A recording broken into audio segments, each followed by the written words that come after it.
সহকারী হাই কমিশনের গেট ভেঙে সেটাকে টেনে নামিয়ে ছিঁড়েছেন। এটা তো প্রচন্ড আঘাত, করোনার আঘাতের চাইতে বড় আঘাত দিয়েছেন আপনারা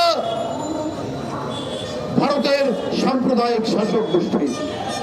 আমরা কি এটা ভুলে যাব?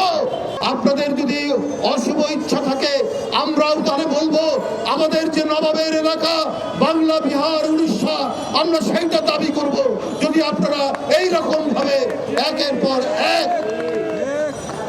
পর এক ভারত বাংলাদেশের বিরুদ্ধে আগ্রাসী ভূমিকা পালন করে, এখানে যদি সিরাজউদ্দৌলার মোহনলাল একসাথে লড়াই করতে পারে দেশের মুক্তির জন্য, দেশ রক্ষার জন্য, ঠিক একইভাবে আমরা হিন্দু মুসলমান আমরা লড়াই করব দিল্লির দাসত্বকে খান খান